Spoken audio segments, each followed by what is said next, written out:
There's that. And where? Oh, there.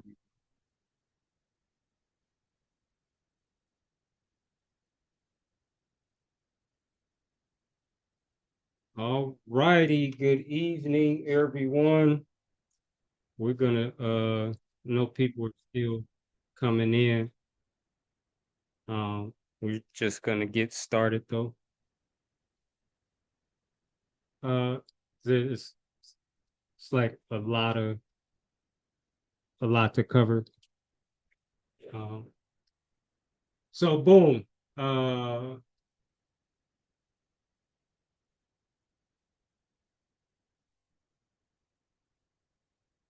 go to what is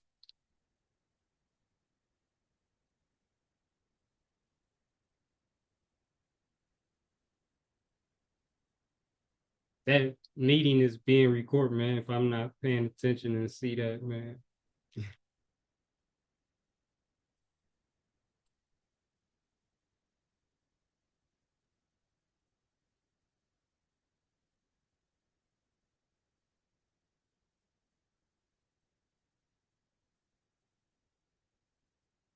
Mm, mm, mm, mm.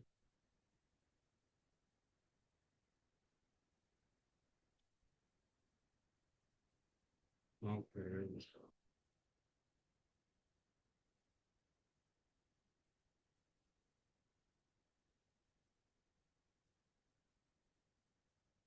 All right. This is how we starting every class, every session. Um, it's so hot.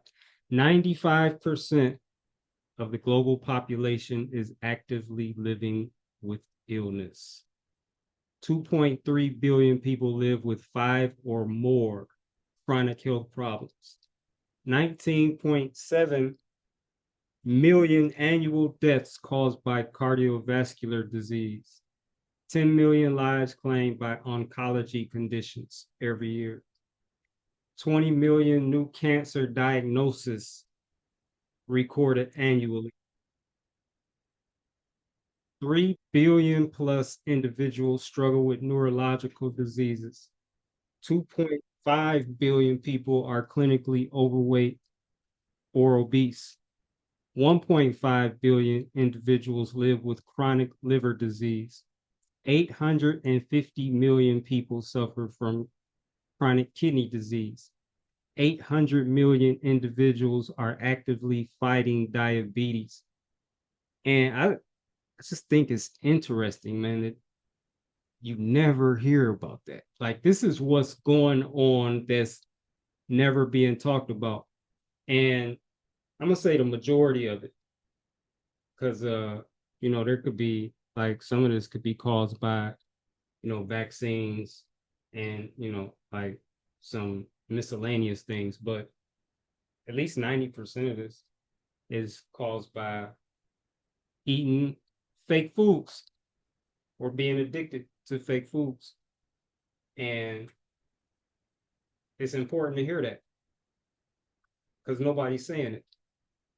And yeah, so I think it's super important to be aware of that and to understand what's causing all of this. Like, what's really causing all of this? And that's what it is. So let's boop boop. Yesterday we ended with Courtney. Um, Today we're starting with Danger. Is that how you say the name? Is Danger here? I know it's a little early. So we getting right into it though. Okay, what about data? Data? Data Knighton? No?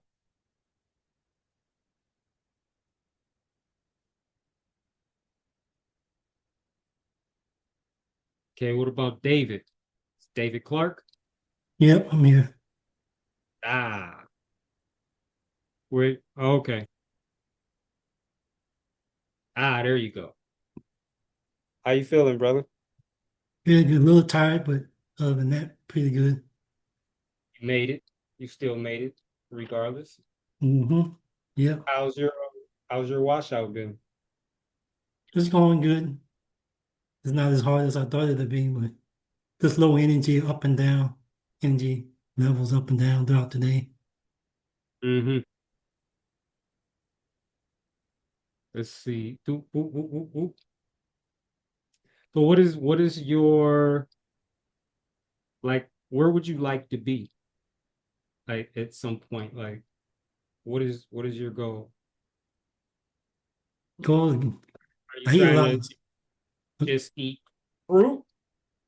Are you trying to are you doing, like wanting to do like an 80/20, like somebody mentioned yesterday, or like some other thing? like 80/20 or 90/10, something like that. Incorporate more fruit into my diet. And about 10 to 20% what vegetables? Yeah, fruit and vegetables, yeah. Okay, okay. How far do you feel like you're away from that now? Probably like 70/30. You about But 70/30 now? yeah, I don't eat any flesh or anything, but I eat a lot of junk food, What do you mean by junk? like chips and cookies and stuff like that. Ah, the super ultra addictive fake foods. Yeah. So what are your thoughts on them as far as nutritional benefits, um, how they contribute to your health, you feel like they're doing for you? Yeah, it's helping Um, to cleanse a lot of cleansing that wasn't happening before. the Depending junk on is? the junk food. Oh, Yeah, yeah. Talking about the junk. oh no, there ain't no cleansing from that. Like There's what do you feel like is how do you feel like it's benefiting you eating it? really no benefit to it at all. It's kind of like killing time a lot of time. Is nutrition? What do you think about nutrition? Some of it has some nutrition for the most part. With the sugar and stuff, Mhm. it kind of kills any nutrition it might have. Yeah, that's sugars. It's surprising that it's it's legal. It's so bad. Yeah. So is that why you eat it to kill time? Are A lot there of other times, reasons? yeah, a lot of times it's there and it's easy to get.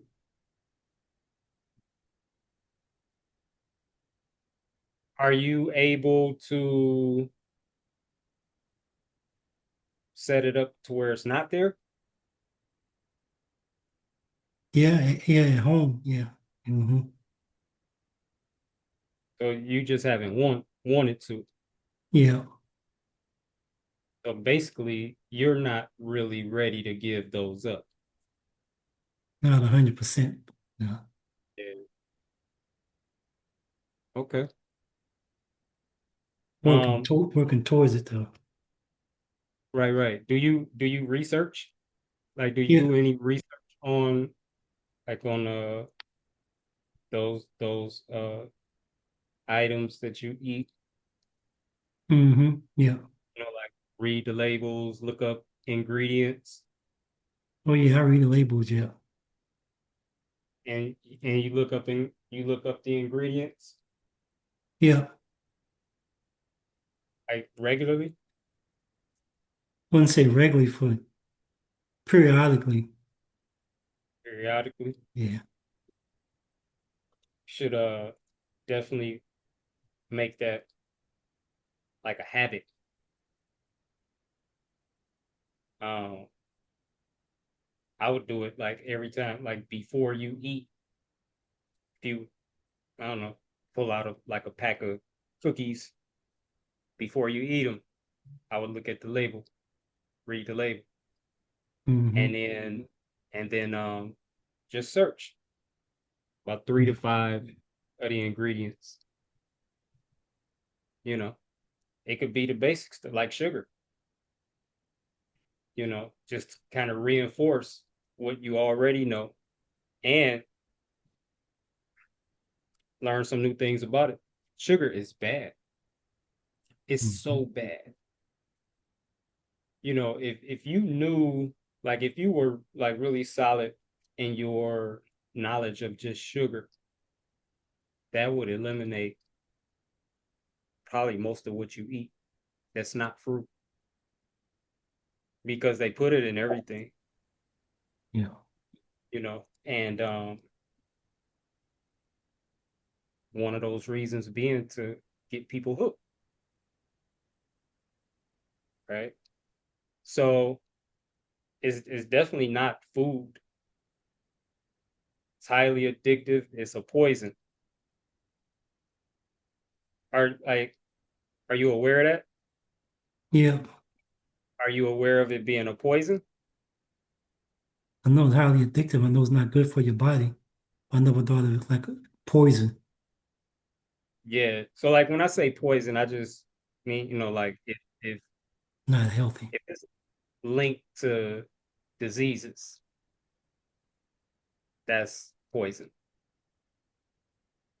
If it's increasing your chances of developing some sort of cancer or diabetes or heart disease, like any of those, from that list of stats that we just read, or anything, you know, if it's not feeding your health, right, then it's feeding sickness and disease.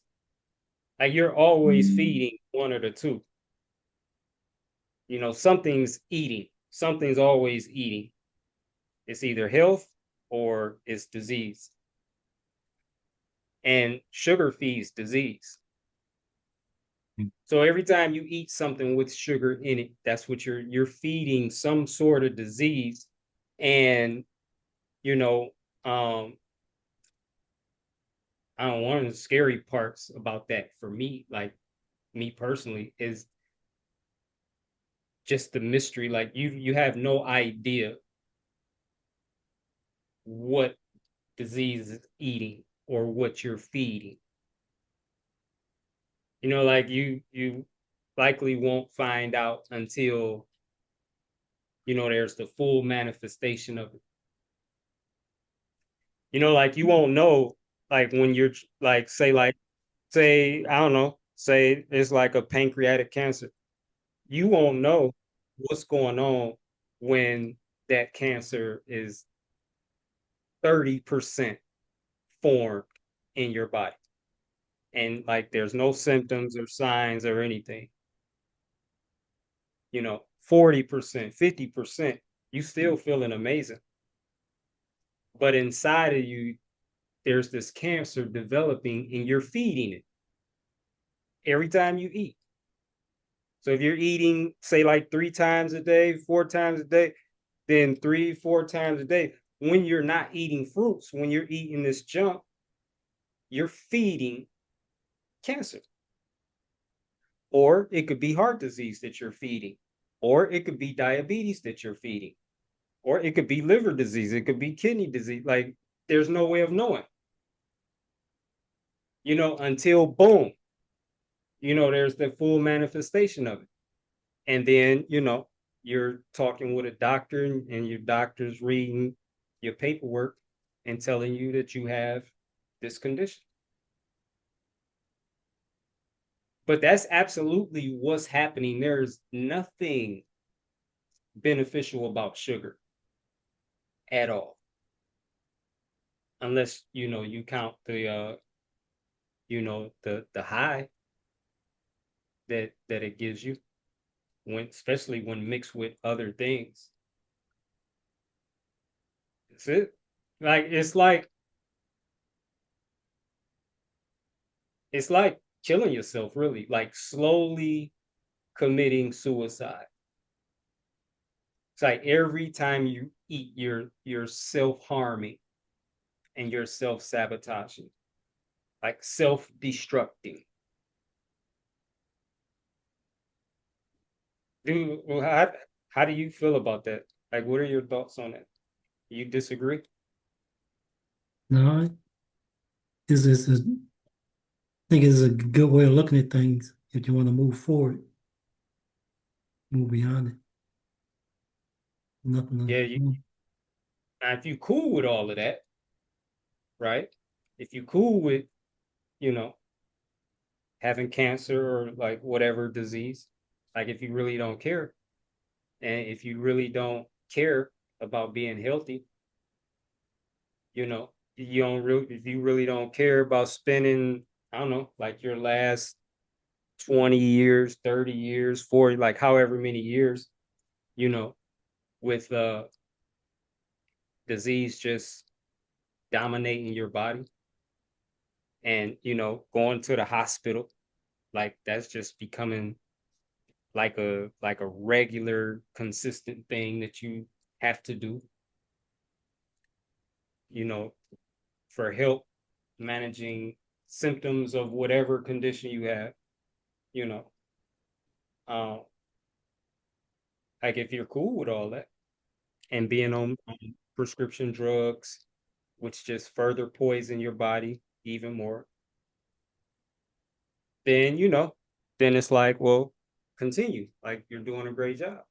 But if you want to be healthy, that's probably one of the first things that um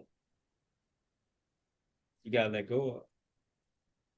So everybody who, like eats these fake foods, it's usually everybody's doing it for the same reason, right? It's not for nutrition, right? Because there's virtually no nutrition in any of it. It's all dead, right? So it's not for that, it's not for health benefits or anything like that. Um, it's for pleasure. It's the same mentality or mindset behind people that smoke cigarettes or weed or drink alcohol or smoke crack or sniff cocaine or like whatever. It's the same mindset. It's just a different vice. So have you ever had like besides this washout, have you been watermelon every day? long as I've done 5 days straight on my own. Okay, what about this time around? Like, have you been all watermelon? Oh, yep, yep, Okay. 100%. Yeah. So, how how are you feeling? Surprisingly good. I thought I couldn't give up the coffee, but I haven't had no cravings for that at all. So, feeling pretty good. Is it like good? Like I want to like hold on to this. I don't. Is it like good? Like I don't want to go back to eating the way I was eating before. Is it good like that, or is it just like it's like it's cool, like Now, nothing really special? I'm thinking about pushing it to a month past 21 days because it's going pretty good. At least do 30 Okay, days. Yeah. okay, yeah.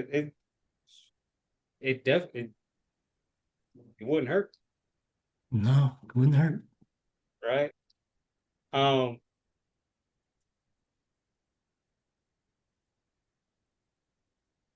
so are you willing to because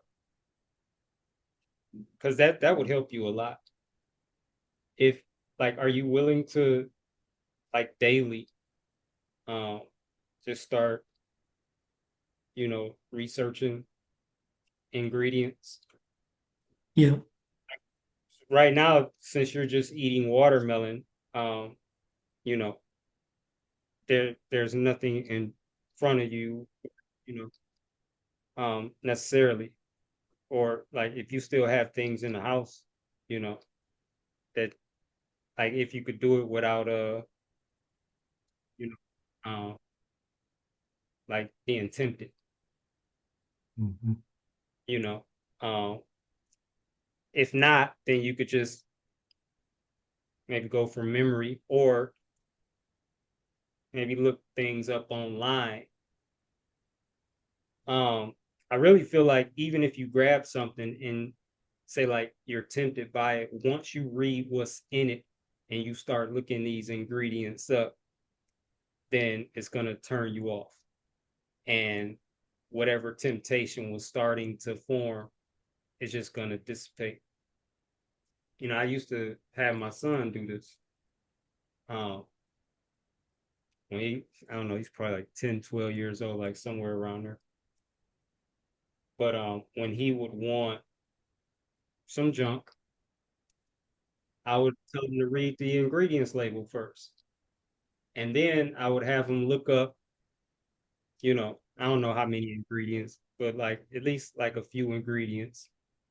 And I would have him write out what he found. And then like we'd go over. And after doing that, he wouldn't even want the junk that he wanted anymore. He wouldn't even want it. So it's important to make that a habit. Um, just learning about what you're putting in your body. Like you should know everything you're putting in your body. Everything. And I've said this already once before, but it's easy when you just eat fruits, right? There's no mystery to fruits. Like there's no mystery ingredients. There's no artificial flavors or what they call natural flavors, which are basically the same thing. And just one flavor, say like one strawberry flavor could contain over 100 different chemicals. And when you're eating fake foods and you see artificial flavors or natural flavors on there, then that basically means you don't even know what's in that product. It could be an additional 150 chemicals just making up these artificial flavors. It could be more than that, right? And they don't have to list them. So it's all under the umbrella terms of artificial flavors, natural flavors. So it's like there was this meme floating around about I think it was Chick-fil-A's. Chick-fil-A got a sandwich and there was a meme floating around about how many ingredients was in it, which the meme said 55, but it had artificial and natural flavors in it. So that number could skyrocket, and instead of 55, it could very easily be 155. Like just imagine eating 155 things at one time. Hey, that's not the way we're supposed to eat it all. Even the 55 things, you know. So yeah, I would I mean it's necessary. Like if you're really wanting to move forward, make progress in beating these addictions, like you have to understand what you're putting in your body and the potential consequences of what you're putting in your body. The more you know that, right? And like I mean like keeping that in front of you, to where it becomes like a reflex. As soon as you see it, what you've been studying and learning about it just comes to mind, like, instinctively. Like, you don't even have to think about it.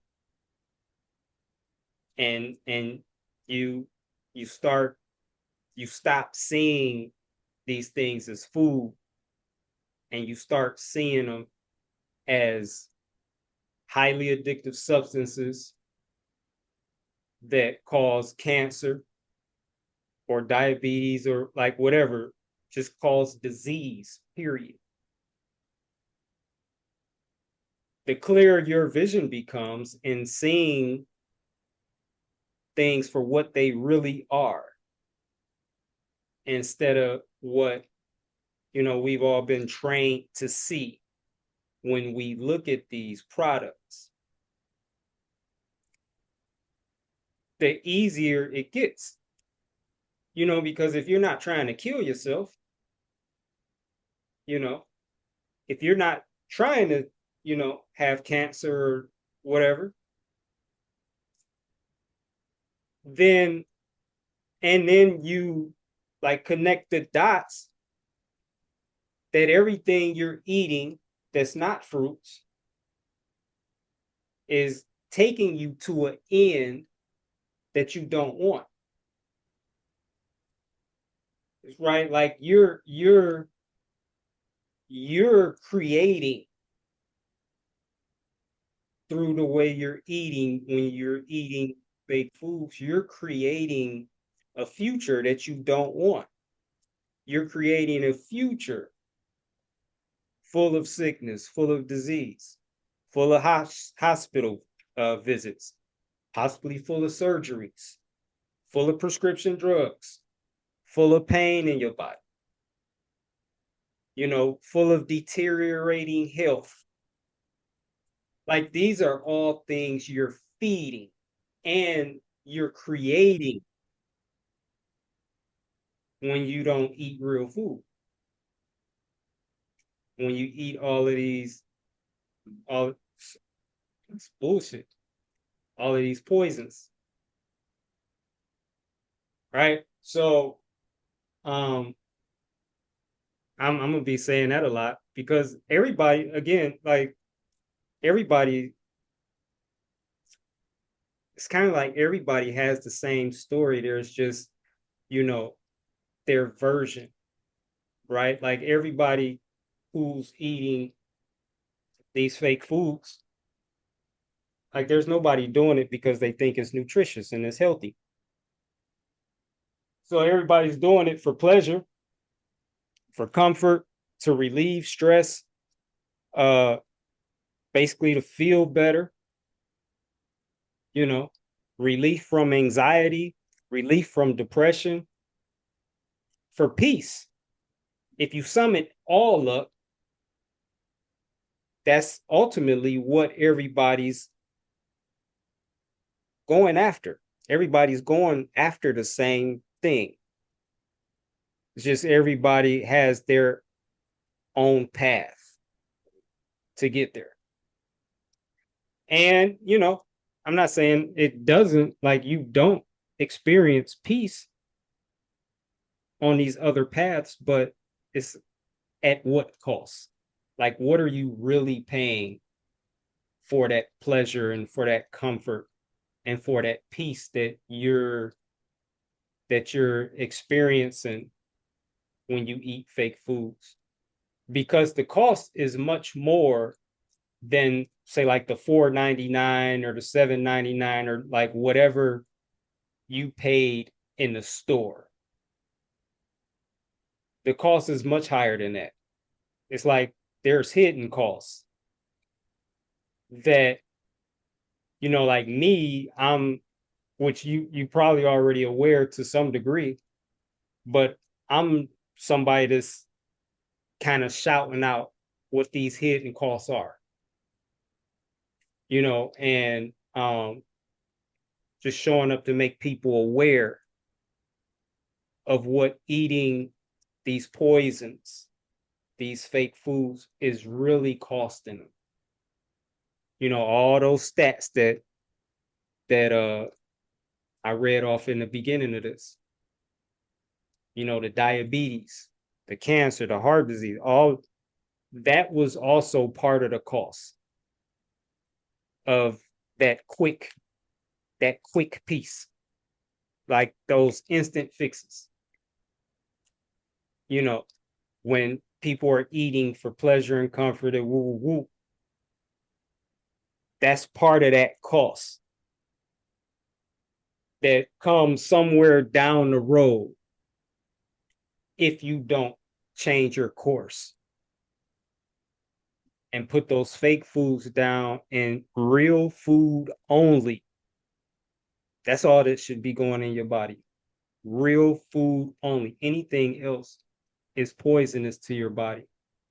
And over time, it's like a trap, right? It's like a setup because it's bad for you, but nothing's happening instantaneously. It takes time. It takes time for all these diseases to develop, right? And so, like, it's like the counterpart is how addictive these things are. That's what keeps you there. It being so addictive, it keeps you there. Like all of them people, it kept them there in those toxic relationships with those fake foods for 10 years and 15 years and 20 years. It kept them there long enough for those diseases to fully manifest. It's really serious. Like, how do you feel about that? Like, do you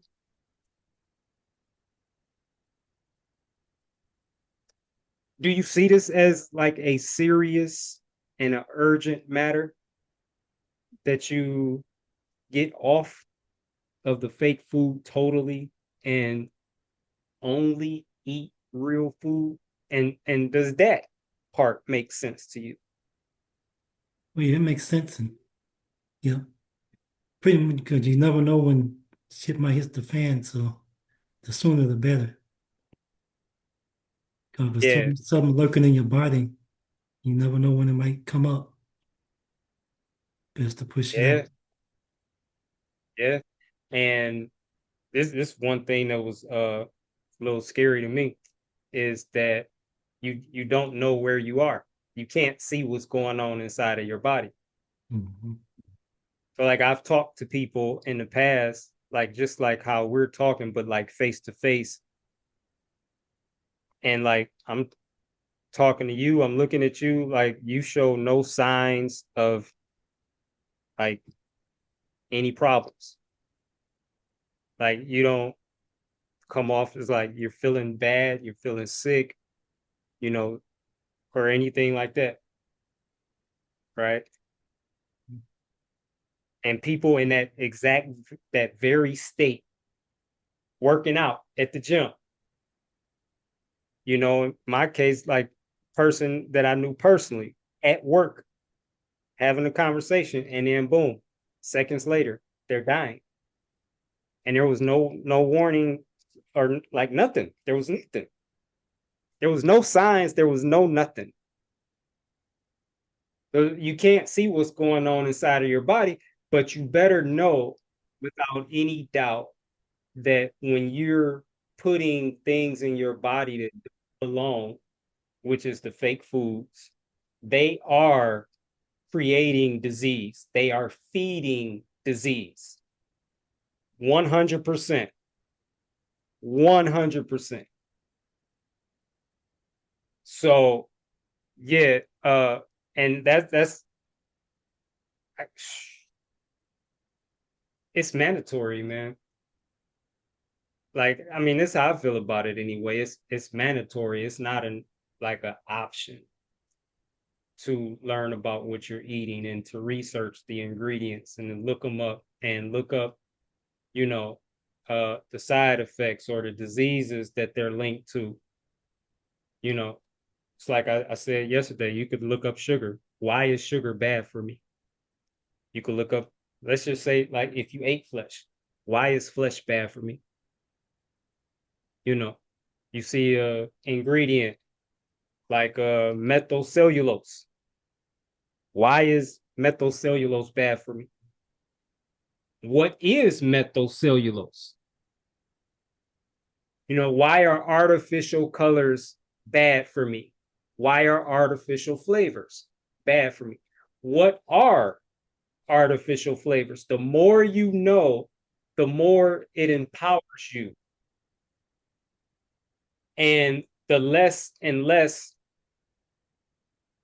you find yourself being tempted by things that used to tempt you because you have a better understanding of what you would be putting in your body. So that's what I got for you, man. Like I can't stress that enough. Like don't do that just sometimes. Every day eat. You could start on that now. Yeah. Like when we get off of this meeting, um, you can start on it. Why is sugar bad for me? What does sugar do to the body? These are just ways you could phrase these questions. And you could just insert whatever ingredient. You could just swap out the ingredients, use the same format, same question. Sugar would be a great one to start with.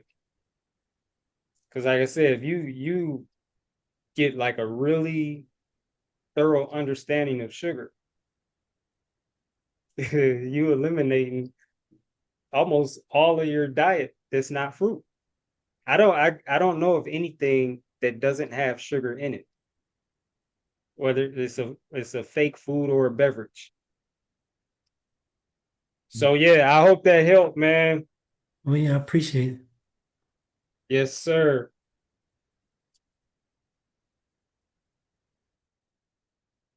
Where are we at? Floor. Is that right? Floor? Are you here, Floor?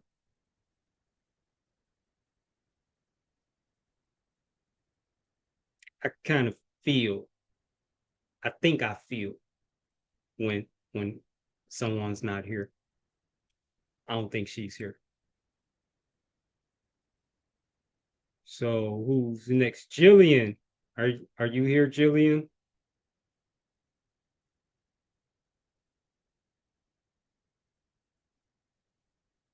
I don't think Jillian's here either. Whoop, whoop.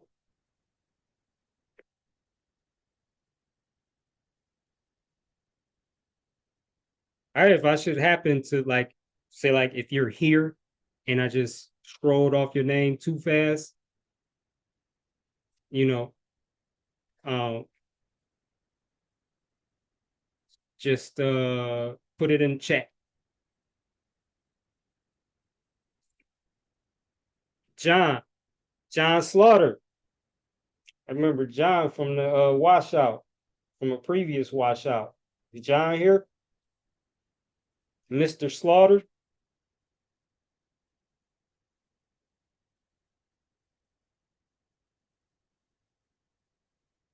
John's not here, or is he? I just heard. Is Judy here? Judy Madewell? Yes, I'm here. Good evening, Judy. How's your washout going? It's going pretty good. Um, I wasn't planning on really going vegetarian, but when I was eating before I started the workout, I was eating some sausage and didn't want to eat it and have it in my mouth.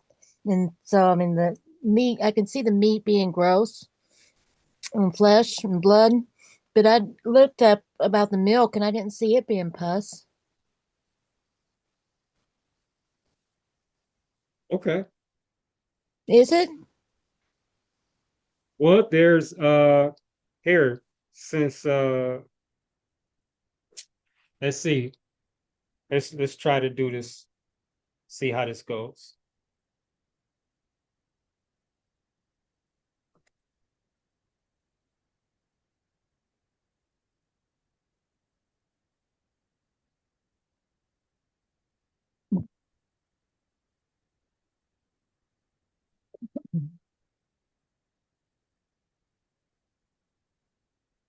Okay, so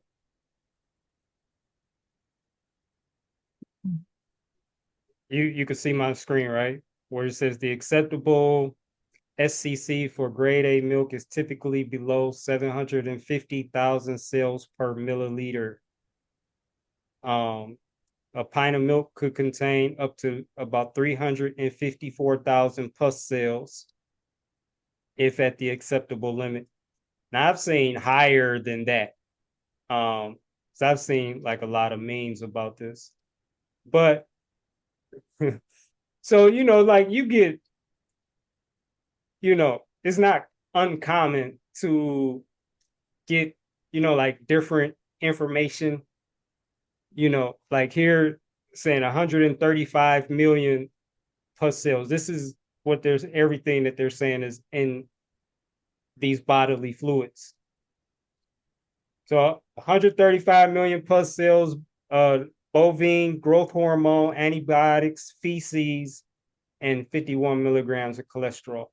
And so, like, what I tend to do is this is like how I research things. So I'll take that, boom, okay, and I like the memes uh for the oh that's so let's see, there's a lot of really good memes on this. None of them are popping up right now, but so I'm not gonna spend a lot of time on it either. But there, I mean, you said you didn't see it, so I just gave you like two examples Mm-hmm. where where it's clearly saying, and even given numbers. And if you investigate even more, like if you just keep digging, then you'll just find out more and more about it. And you can you get so much truth about it that you there's no way you would drink it again or eat Mm-hmm. anything made from it. It's the more you know. It's always the more you know. It's not, but it's not just knowing the truth. Is then it's what are you doing with it once you're aware of it. Right. So is that a like a weakness for you? The pus? Milk? Milk? No. No. Well, my sister has a farm, so I was just curious about it specifically. But no, I mean, no, Okay. I've been staying off of it since the watermelon stuff. Okay. Have you deviated at all? You've been 100% watermelon? No, How I how deviated some, but I said in one of my nightly things that I had a Diet Coke and I didn't see, or and I had some coffee too, and I didn't see how that was deviating from it really because it is liquid. is it watermelon? It's not No, watermelon. So you really don't understand how you deviated, like well, drinking I the Coke understand it's a and it's a like lifestyle. I understand that. It just no, seems no, like go ahead. Seems like what? um that the food really isn't that bad for you, or that I mean, I don't think Diet Coke is like that horrible for you. That's all. I mean, because it goes along. I know it's a lifestyle, but it I don't know. I'm not trying to make Do you? excuses for it, but No, like I appreciate um you sharing. it makes me Uh, feel eat it. it makes you what? Feel better. The Diet Coke Diet Coke, coffee, and coffee. How do you drink your coffee? black. No, I wasn't pushing the limits. I just did black. Okay, okay. Um, do you think you're addicted to Oh, the sure. oh, I'm I'm here because my addictions are causing me financial stress, and I've been listening to you for a little while, and I'm just getting really turned off about the as you call it, the flesh. Well, I can see the blood in it, and it's hard to deny it. But the financial problems, like and marijuana too, and food addiction and drive-throughs, which I haven't deviated that far off by going through drive-through. yeah. So where is uh so you mentioned financial, I guess just keeping up with the addictions financially, right? Yeah. Hmm. As a reason that you want to get free. Where does your health fall in at? It's pretty bad. I got a kidney disease, and I go see a specialist, endocrinologist, and I have to be on this medicine that's rather expensive too, for the diabetes, and medicine for the um, thyroid and the hypertension, and but I haven't been taking the blood pressure medicine. It was making me pretty dizzy. So I decided to do that to myself to take me off it while I'm doing the watermelon so heavy. And I So got a couple of psych medicines.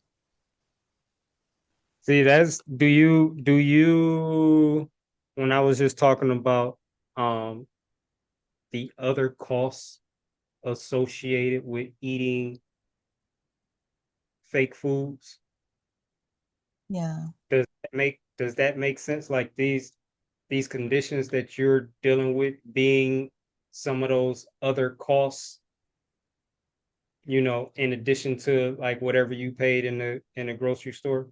Like, does that make sense or no? Mm-hmm. No, it does. It does. I just it's hard to swallow that.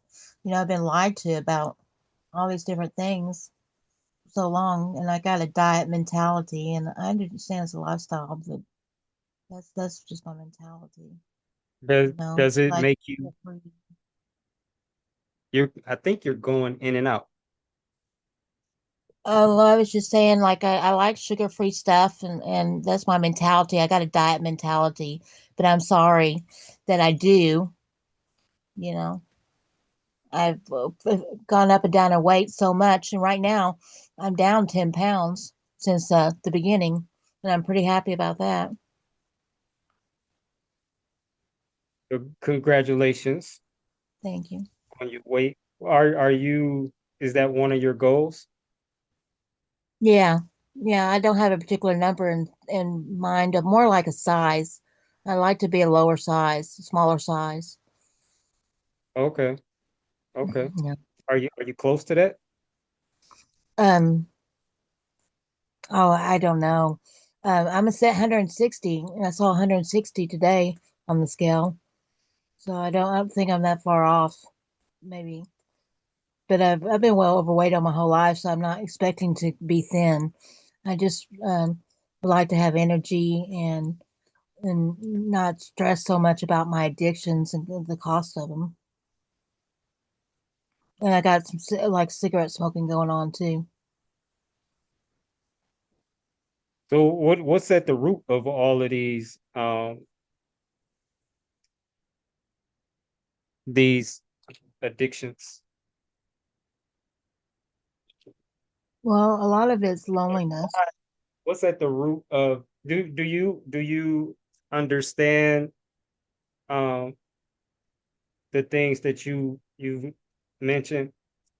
Do you understand it as self-harm, or do you disagree with that? It may be self-harm because one thing is that since the watermelon challenge, I stopped throwing up. And normally I just overeat so much that I throw up. And throwing up also kind of feels relieving and good. And I know it's not good, but I because I appreciate that since the watermelon washout that I haven't been vomiting at all.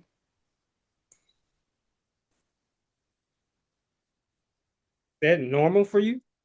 Yeah, yeah.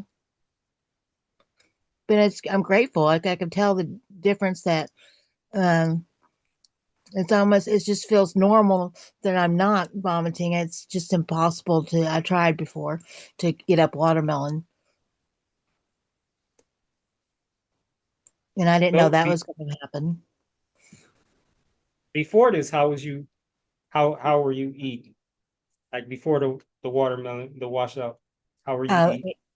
Uh, a lot of sugar, a lot of candy, and a lot of drive through. Do you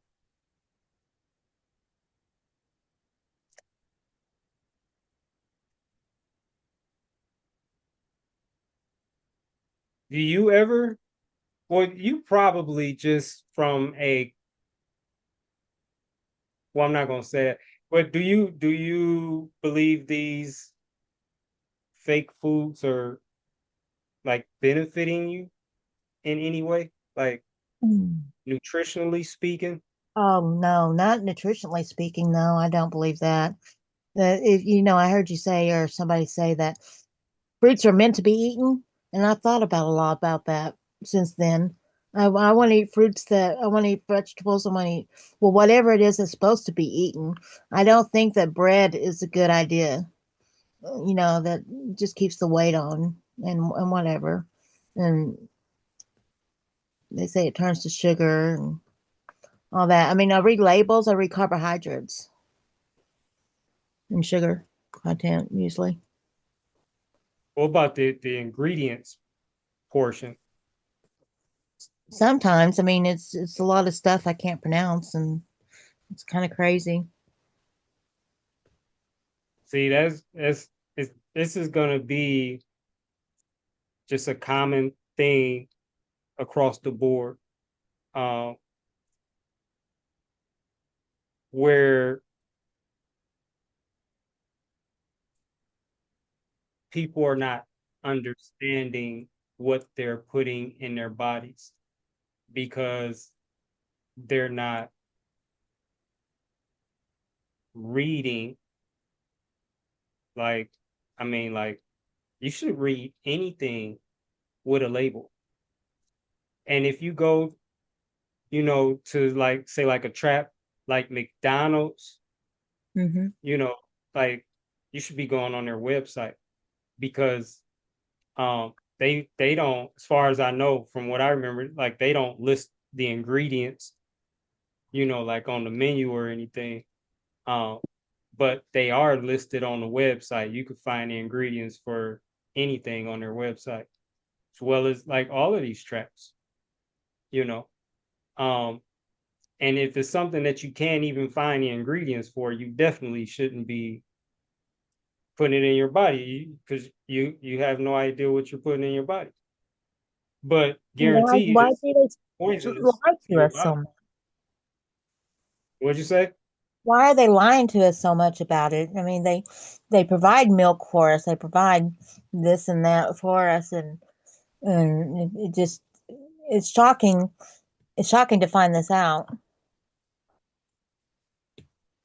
To find what out? That I've been lied to my whole life, and that um, fruit is the way to go. And I didn't. I've been on a lot of diets, and that's the first time I've heard just fruit. How does it make you feel? Or how do Angry, you okay, good. You really should be. angry. You should be. That's how I felt. And then and especially from there, understanding that this is what they meant to do. You know, they're lying to us because they don't want us to know the truth. You know, they don't want us to be free. They want us all to be addicts. You know, and eventually they want us sick so they can get us in that system, right? And then, you know, get us on the prescription drugs and, you know, like whatever goes along with that. Like that's how these systems are set up with those ends in mind. They're never gonna, I mean, the truth is out there, but you got to dig for it. What's on the surface is, which is what they're telling us. Everything that's on the surface, mean like the mainstream, any like whatever you're hearing in like mainstream media, the news, you know, all these things, you know, um, that's not the truth. You know, they're not gonna give you that. You gotta look for it. You gotta go out looking for it. That's what the research is. You just Uh-huh. know that they're lying to you about everything, and just know that you can't trust them or take their word at face value. And then just, I mean, these smartphones, man, they make researching things super easy. You know the type of people you're dealing with. You know the people who, you know, are in authority, you know, making laws, you know, running the system. Like you know what type of people you're dealing with to some degree because you know that they've been lying to you like your Mm-hmm. whole life. Not just The you, whole your life. their parents. You Hmm. know, this has been going on, and they're lying to everybody. So how long do you keep trusting and believing in liars? People that you know are liars, right? So Yeah, I'm angry that about it. it made me mad too, like to find out I was tricked into addiction. And you know, um, one of the ways I responded to that is by saying, you know, these fake food industries, they'll never get any more of my money ever again. Mhm. Mm. Yeah, money's very, very important to me. That's a big trigger. Yeah. Yeah. So, um, sheesh. So I don't. There's not enough time to really go into this part. But you definitely have a lot of internal trauma, and you're eating these fake foods to deal with it. But there's a lot of something going on inside of Well, maybe if I could stay on fruit more often than anything else, that some of that will become clearer. absolutely. Yeah, because like now you're just getting high every day. Yeah, Like yeah. before the washout, like you're just getting high and staying high every day. Like every time you eat, drink something. Like that's what Hmm. you're doing. You're getting high. So you just stay high. So Like there is no clarity. Addicts don't have clarity. You know, addicts have confusion. So this is giving like your whole system a break from all of the drugs, the poisons, from all of that. Have you how have you been feeling? Because you're just doing watermelon, no like none of the vices that you love to eat and drink. How have you been feeling? They're just low on energy until like I do drink a Diet Coke or a coffee, but I just try not to drink a lot. But I feel low on energy like all the time, and like when I went to exercise, I have to push myself to do it.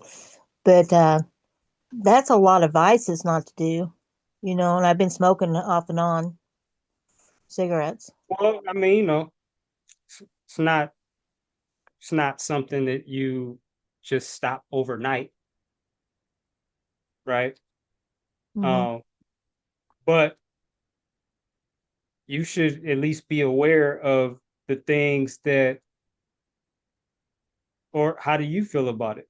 Are these things that you feel like you absolutely must let go of?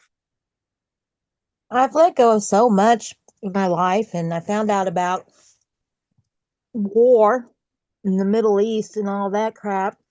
And it feels like I need to get high in order to function, to do what I do, even though it's not very much. I'm on disability, but it's just and things stress me out. Like I got into a business deal with somebody that had to end, and what a mess it is right now. And I got to do certain things and call the post office and get some things No, recopied. you're getting off track. Do you feel like these are things that you absolutely have to get away from? The cigarettes, the cokes, the coffee, whatever else there is. Like how do you really feel about that? Do you want to stop smoking? Like do you really want to let the cigarettes go? Yes, yeah, And like do you really want to let the cokes go? yeah.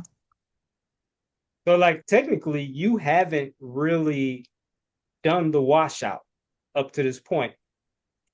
If you're The whole point of the washout is to face yourself, right? And to not run to those things that we run to numb and to suppress. You're The point is to deny yourself and then, like I said, face yourself and then deal with that. But All right. you haven't been doing that. No. Well, Like, no, not too much. I watched a movie and try to zone out on a movie and do other things, instead to numb myself out. But so why haven't you done it? Like, like are you trying to not drink a Coke or not drink the coffee? Like, are you like really struggling and fighting oh to not no, I'm drink? not trying that hard. Yeah. No, I'm not trying that hard. I'm sorry, I'm not. Um, I just would like the financial relief, but I can come at it with the perspective of money. I've done it before on being able to budget better whenever I focused, but it seems like it's a lot of willpower, and uh, it seems like all my life I want to say that if I was just on the perfect diet, I thought that things would be better, or maybe this is the lifestyle because what I'm doing, I know it's not working. I'm certainly sick. I know it's not working, but Well, I think like it's the challenge. interesting that you definitely seem to care more about the financial aspect than you care about your health. Hmm. And yeah, Like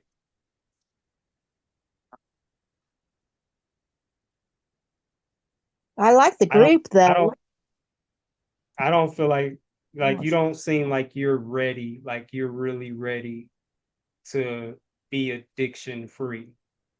Like you're Mm. not really ready to walk away from those things despite how these things have just been destroying your health.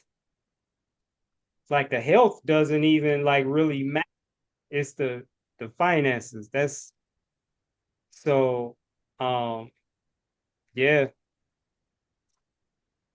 I don't the point where you are, I don't really have anything for you. I feel like you are where you want to be, at least right now.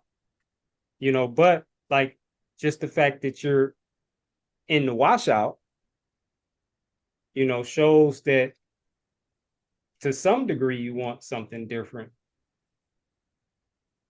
But I For the would group. Oh, no, I'm sorry. I would suggest doing the washout, trying at least, giving more of an effort into actually doing the washout. Because like you're kind of basically doing what you normally do. If you want a Coke, you just go get a Coke. Or if you want coffee, you just go get it. Like there's like no like you haven't been Oh, I've been fighting trying to it. retrain yourself.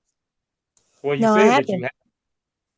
Well, I haven't been trying today that hard. I mean, like yesterday, well, I haven't been going through any drive-throughs, you know. I stopped at the convenience store and got a pop. So I was counting that. I've been really staying away from the drive-throughs and doing what other people in the group are doing because the other people I'm seeing them exercise and do a lot better and speak well of themselves and how well they're doing and stuff like that. So I've been kind of copying all that too, and that's helped. Yeah. Well, yeah, yeah. See if you can finish out the last days of the washout, Okay. like actually doing it. No coffee, no Coke, no artificial sweeteners, sugar, like nothing like that. All right. And then like just see how you do. Just see how you do. Like really put your mind if that's what you want to do. If that's what you want to do. But Well, I lost 10 pounds, so I don't want to put that back on either. yeah. All No, I know. right, Judy. I'm gonna Okay. move on to the next person. Thank you so much. You're welcome. Are you here, Kimberly? Kev, hold on. Let me don't mean to cut you off, Kev, but you did skip past a person, Erica Sullivan. You missed her car.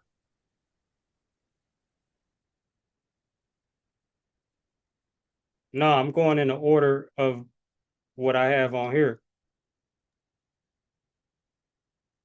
So was she from like a previous? Oh, No, she was today. You just somehow just missed over her. That's all.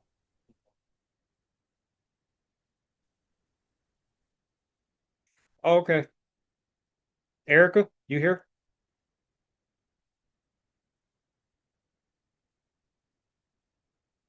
Miss So, Sullivan. so Kev, she is here, but she says she's working. So I don't know if Ah, you might want to push her to another okay, day that she's available to talk. You guys hear me? okay. Yeah, we hear you, Eric. Can you hear me? Got you, E. Oh, Yep. okay. I could go after you. I get off at. I could go after you, Kim. You heard? Yeah. If that works, Kev, I can go and then she can go. That works. Oh, you. Oh, okay. You were next anyway. Yeah, yeah, we could do that.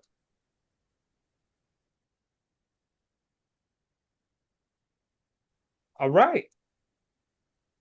How's your experience been?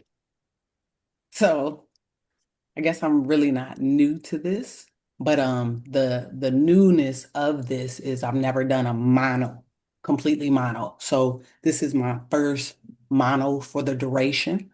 Um, so the last 2 days I've been kind of not myself, like not high energy, not just kind of like I don't really know how to explain it, but like very tired. And just kind of you know how if you've been in the sun too long, your head feels kind of like that. So I came home today after work and I did take a good nap, but I still had that little like funkiness in my head. But I know it's just part of the process. And so I'm a I'm gonna push through, of course, because for me it's a matter of doing what I say I'm gonna do. Um so You so where are you at now? And where uh would you like to be? so right now Like I am before the washout, what were you doing? Where were you? so I've been in this plant-based raw that this for about I guess about 2 years. I guess about two. I think it'll be 2 years in July. So I've Hmm. done some juice fasts, I've done some eating fruit. So my goal is to do the 90-10. So I do a lot of working out. So I want to have that option of not just doing completely fruit, but to do raw as well. So 90-10 fruits and vegetables. Absolutely. Okay. And all raw. Absolutely. How far are you from that? You sound pretty close to that. I'm there. The guy that I usually work out with, he's alkaline. So he talks to me a lot about like quinoa and chickpeas. So as far as just that goes on different, lifting days, it would be that portion. So, but I just because I eat salads without dressing. So I don't have I've been reading labels for shoot, I guess about 2 years as well. Knowing about the artificial and the natural, um, just um understanding that we are what we eat. So for me though, I guess I'm still looking at to that alkaline, just understanding that difference of it. And just knowing that we eat for ourselves and what we're feeding, that either we are healing or that we're hurting, period. Yeah, so um are you here like did you need help with something or are you here more for like just the community or I'm just working with Bobby. So so it's just more repetition, getting more things under my belt. hmm kind of like staying in the energy? Absolutely. Just yes. And the support, right? Not necessarily for myself, but for the community. So it's just and also my spouse is in the community. So just um working hand in hand with her as well. Hmm. So do you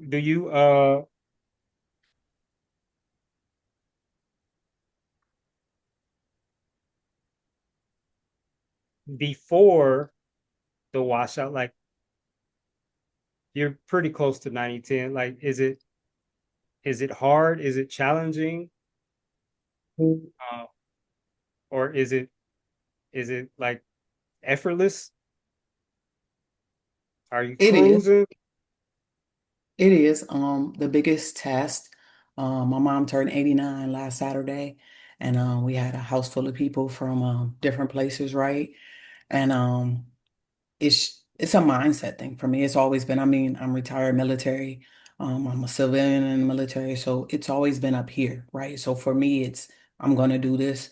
And it's just funny to look at people's faces like, how are we eating all this stuff? And y'all are eating watermelon because this is what it is and this is what it's about. And I understand, like you have said, that the cost may not today, the cost of whatever it is, but the cost as far as later in life, you having all those problems and diseases and that kind of thing. So I understand that. So for me, yeah, it's we in this, we making it do what it do. And my goal is to do 100 days on watermelon. I don't know if I'll do it uh, all together, just because, like I said, I do work out at least 3 times a week. So I will have to balance my body out because I don't want to pass out and that kind of thing, right? And I have done that in the past, doing juice fasts and that kind of thing. Um, but I'm in it for the long haul and I'm excited about it. Like I'm really excited to see after the 90 days in the VIP where I will be. And it's more the foundation as far as the scale is just a foundation for me. I'm not worried about that. I'm worried about my elevation and the level that I will be on. Well, like besides community, Mhm. um, what if anything else do you feel like you need? If anything else. I don't feel like there's really Okay. anything I need. Okay. Yes, sir. Yeah, that's what it sounds like. I Sounds like appreciate it. you're pretty grounded and on task and yeah, But I do have great two quick having. questions for you. Yes, sir. Two quick Go ahead. questions. Tell me about your insight on why you don't do liquids and about your shower regimen. Real quick, um, this will be more for next week Okay, when no, that's fine. yeah, when we I'll have wait. I'm not trying to go through a list of people and get to everybody. Next week it'll be more relaxed and like you could um ask questions like that and yeah. Sounds good. We'll table that. Thank you, sir. Yes, ma'am. Erica, are you available now? Yes, I'm available. How's your washout going? It's going. I have definitely been on watermelon since June 1st. I kickstarted mine because I know I'm 100% a food addict. So, yeah, I Pause. just, hmm Pause. yes. You're addicted to apples?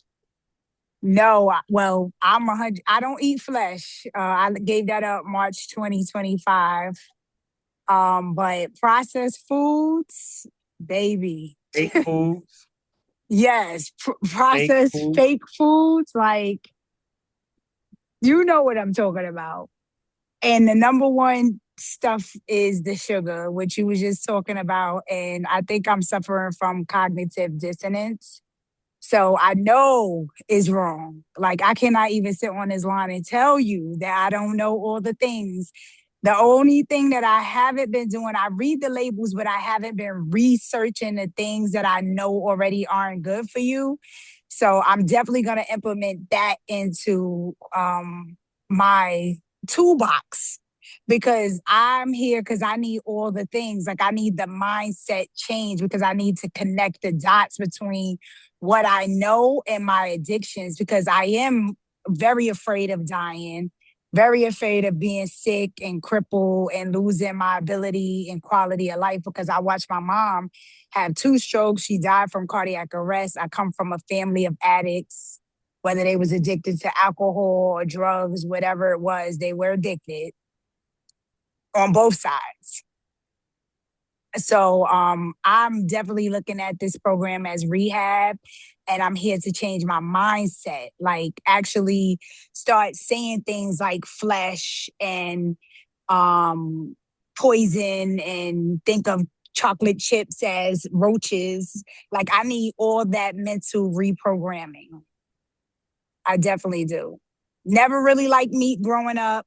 Never drink milk. You couldn't pay me to drink milk. I never had a glass of milk in my life. And I don't like meat that much, but I was trained how to eat it. Like um if if it's not marinated or seasoned, then that's when I wanted the meat. And I haven't gotten to the place where I am disgusted by seeing the food videos, which was another talk that I learned a lot from listening in. So I just need to do more research, like looking up what flesh does to the body. I think all that stuff is really gonna gross me out. And I wanted to tell you about recently, I went to a trap, and I was supposed to get a vegetable item, and the lady accidentally gave me a chicken. And when I bit into it, I ate it for a while. And I'm like, something's not right about this. And my spirit just screamed to me like, that is not vegetables. And so I stopped eating it and went back to the lady, and she was like, oh, I thought you said chicken. And I was like grossed out to my stomach. And that was the last day I ate in a trap. And then I was like, this is why Kev says stay out these traps. So I'm here for the mindset change, and I'm in VIP, so I'll be with you after the 21 days. Nice, nice. Um, yeah, I love your enthusiasm. Um, and the mind shift. Uh, you already know what to do. Yes, I have to be in community. I need to hear more of what you're saying, be on the calls, listen to what you're saying, and people change my language. The one thing I'm struggling with is giving up community. I've been definitely suffering from like feeling like I'm grieving. From day one of the challenge, I just felt like I lost a loved one, or I broke up with a partner. And I think it's because I already know the people and relationships that I'm going to lose, saving myself. So I have to find amends with that. I have to be okay with that, because as I've been listening to you and listening to the group, it's come to me like, you got to choose yourself over these people. Like, it's no in between, because you're a food addict and you just can't be around this stuff. And I know I can't, because I fell and I've dropped back into the old habits from environment so many times. So some people could straddle the fence, but I definitely can't. And I'm here to save my life, because right now I have a heart monitor on as I'm speaking to you. So it's very serious for me. It's life or death. I'm not here to play. And I do know that it's the mental part for me. I have to get it into my subconscious mind, connect the dots, and reprogram the neural networks that have been established. And I think they've been established since I was a kid, because I have childhood trauma and other things that I can hopefully or maybe get into in VIP with you. But I realized that I've been medicating with fake food since I was a child and didn't even know that's what I was doing. So Yeah, this is something we were deep. all yeah, it's real deep. We were all little Hmm. addicts and junkies. Yeah. Yeah. You remember the Like penny all candies? yeah, I used to get all of it. $2 and buy 200 pieces of candy and sit in school all day and eat candy all day. So you took when you use the analogy about crack, that's my favorite analogy to all my family and like my husband. I'm like, listen, if I was a crackhead, would you bring crack in this house? Like, why? It's like you bringing crack in here. Like, do you understand? Like, I struggle with this stuff, and So I'm on your wavelength. I have to connect the dots. I have to be repulsed when I see meat. I have to connect the dots. It has to become a reality. I have to get down into it. And I restarted therapy. So I'm there too. So I'm doing all the things, but I'm not dropping out watermelon washout. I travel on the Monday coming up. So I'm going to fruits because I'll be leaving the country. But I'm doing a full 14 watermelon straight with you guys. Yeah, there's a couple things I wanted to add to what you Mm-hmm. said. Um, you referred to as like friends, family, or whoever as food addicts, and it would be it would be okay if that's what they were. Mm-hmm. If but that's not what they are because Mm-hmm. they're not eating foods, Right. Right. right? Like the See? things that Mm-hmm. people are eating is it's not even food, Right. Right. right? So See that? now you're Right. it is just like the crackhead or the alcoholic. Mm-hmm. It's like there's literally no difference. It's just a different drug. It's Right. a socially acceptable drug. Right. Right. And see, But this is what I'm here for, the correction, the reprogramming. yeah, so that again, it goes back. It's always gonna go back to being able to see things for what they are. The Mm-hmm. more the more clarity you have and can see through these illusions, then temptations are not temptations anymore. Like your desire for, you know, these fake foods, these drug, like it just goes away the more I like how you said tool chest, Mm-hmm. right? Like the more you fill that up, I forget what I call mine something else. But the more that's your weaponry. That's all of Mm-hmm. these truths that you accumulate. This is what you use to fight back. This is Mm-hmm. what's gonna ground you and make you unmovable. It's the more you know. But Mm-hmm. when you get truth that uh you should you need to it requires action on your part. If you don't take action, then like your journey just kind of comes to a halt. Right. Because you have to do the things that you know to do before your eyes are open to more, right? Like if you're not doing anything with what you have now,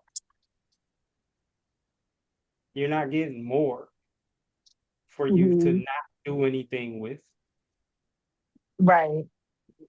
right? So the researching part, again, like across the board, it's a Mm-hmm. lifestyle, it's a habit for me. And it's vital. Like this is not, it's not like optional. It's absolutely necessary if you want to be grounded and Mm-hmm. you don't want to, the in and out and the back and forth and the up and down. And one day I'm eating real food, the next day I'm eating fake food, and like I'm you keep struggling with the fake food, like like you might be like 2 years in, 3 years in, like whatever, and you still dealing with cravings and temptations, and you still going back and then, falling down. And if you want to avoid all of that, right? Like there's a Mm-hmm. period where you go through that.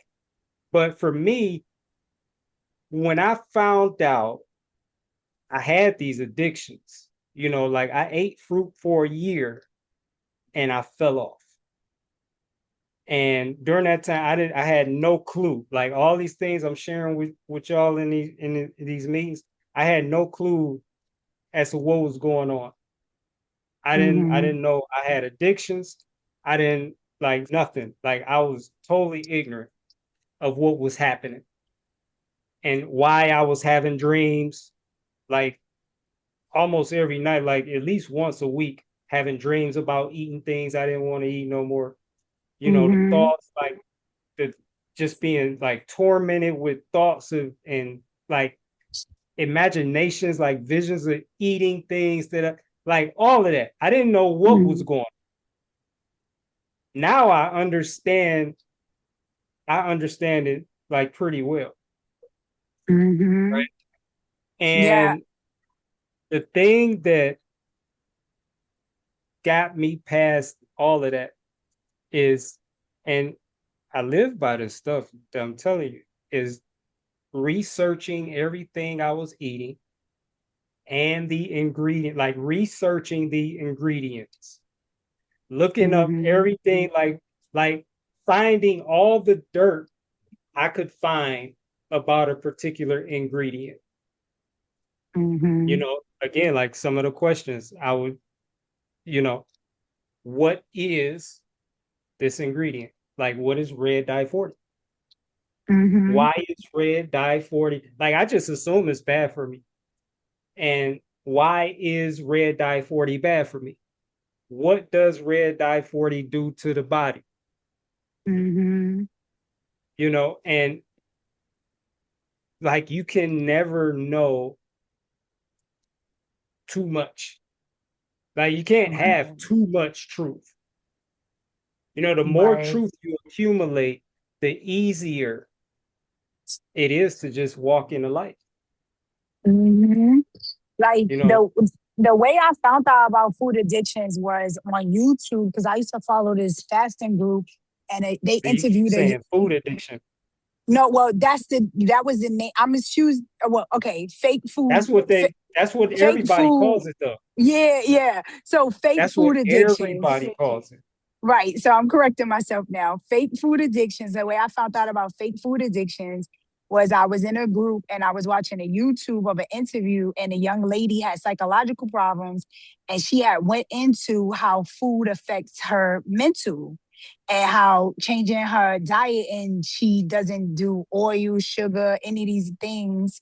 I think they call it SOS diet or whatever. And in that moment, I'm like, food addictions?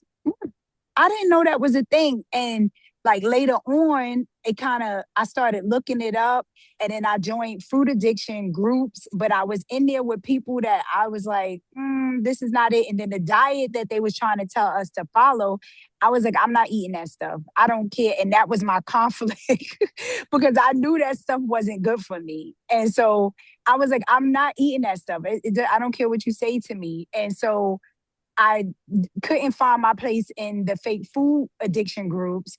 So I went to therapy and they were telling me things I didn't believe in that modality. And then I started with a holistic coach and I had did a 90-day juice fast with Bobby from October mastery program from October to January. And when I was coming out, my plan was to stay fully raw. But I had a few people that I trusted professionally that told me that cooked foods weren't, I shouldn't associate cooked foods with being bad and so on and so forth. And I know that every time I had recognized, every time I eat cooked foods, it triggers me. So, like to hear you say that, and I think I heard somebody else say it on YouTube, it was like a confirmation for me to know that, okay, anytime I eat anything cooked, and like you say, the gateway, it opens the door for the next step. It's like I go from the cook, whatever I think is good and healthy and clean. And then the next thing I know, I'm thinking about the next thing, the next level. And it's like if I use drugs, it's like going from smoking weed to smoking crack to dope or any other of the bad stuff out there. So it's like for me in my head, I'm like, so to hear you say that, it was a confirmation I needed. And so that's why I'm in the room because I know I have to change my mindset because nobody around me thinks this way. Nobody. Everybody thinks I'm crazy by Yeah. choosing to go this route. Do you understand like for yourself like you've had some experience with it, but like, do you feel like you're like settled on cooking being addictive? And I am 100% settled on that because I experienced it. I'm not talking from something that I think. I'm telling you from what I experienced. I go down you a rabbit hole every time I touch that cooked food. It's no good for me. I gotta stay away. I cannot do it. and what about the fake food? Do you understand why I use that term? And um yeah, do like Not 100%. Not 100%. It's some things that I was a little cloudy on. And when I realized I thought I understood until I listened to you coaching other people. And and when I heard you referring to like vegetables as fake food, that's where I got like, all right, I don't got the full definition of what he mean by fake foods. yeah, so fake food is anything that is not in its natural state. What are your thoughts on that? Okay, I could see that. I could see that. And you saying the more complexity is what leads to the addictions? Well, if it's not in its natural state, Hmm. then it's an unnatural state, right? Hmm. And if it's unnatural, it's not it's not real. So let's talk about salads, right? Because that's where I kind of fell off the wagon, right? I realized that I was totally confused with the salads. Now I understand putting too many things in a salad, but what if it's a simple salad? Is that still considered not in its natural state? Because maybe like you did something to it. Well, I mean, name some ingredients in a simple salad. Let's say like a kale salad, you might put some avocado, massage avocado in it to soften it. With some lemon juice and maybe some spices and things like that.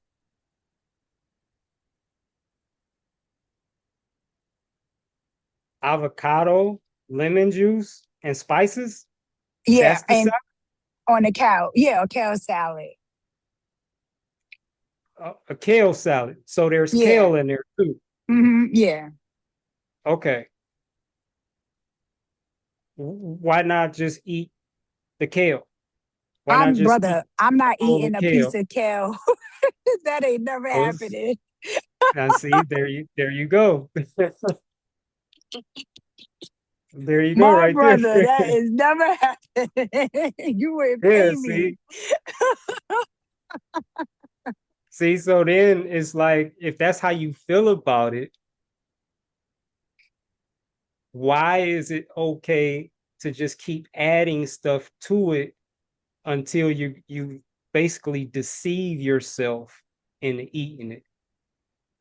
Oh, I get what you're saying. So for me, I think the correlation is the nutrition that you get from it to have to ingest it, right? So the I think, nutritional value of kale, the nutritional value of the avocado, even though I could eat avocado straight up because I love avocado, but you know, that's what I'm thinking. Like I saw you eat a raw lemon and I was like, this brother's for real. Cause I don't think I can eat a raw lemon. yeah, I think that's for probably most people, if not, everybody that eats vegetables is they're doing that with nutrition in mind. Hmm. And because we, from children, eat your fruits and vegetables.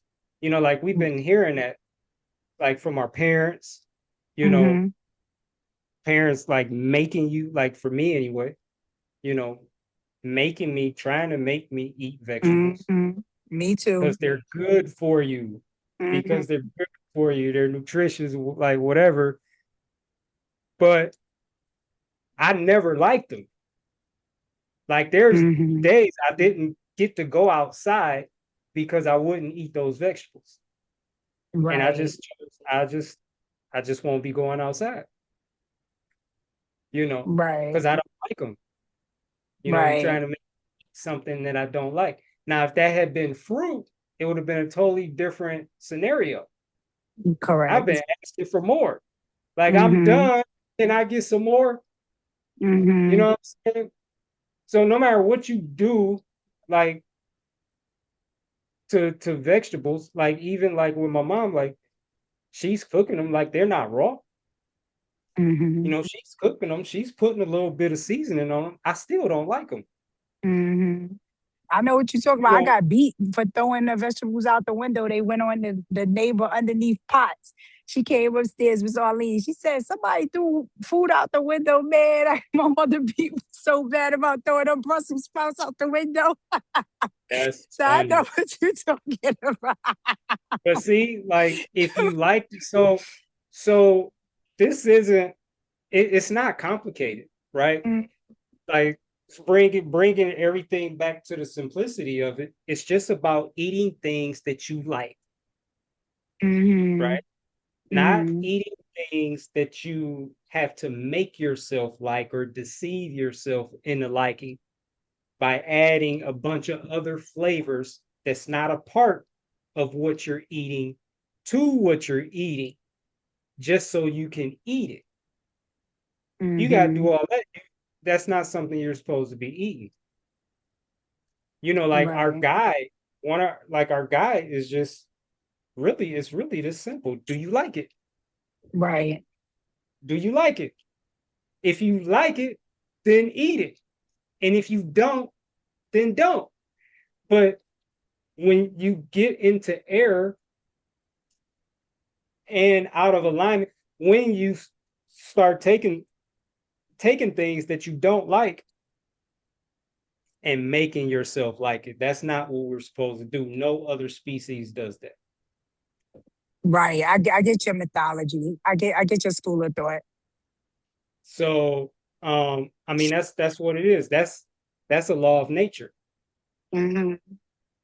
I get it. and we don't do that, and that's why we're the sickest species on the planet or on the Hmm. earth.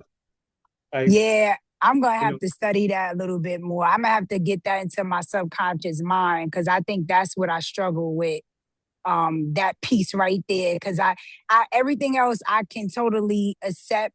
And I think it also has to do with consultations that I had with herbalists that certain ailments that I have, I was told that I need celery and things like that because I have an issue with silica with my joints and like other things like plantar fasciitis. So that's why it's in my mind was to continue eating like maybe 80% fruit, 20% vegetables. For the like I was telling you, nutritious value. But when I think about eating, I'm not gonna pick up a celery and eat it. Like that's not happening. Like that has to be in a green juice. I'm not gonna eat a leaf of kale. That's never gonna happen.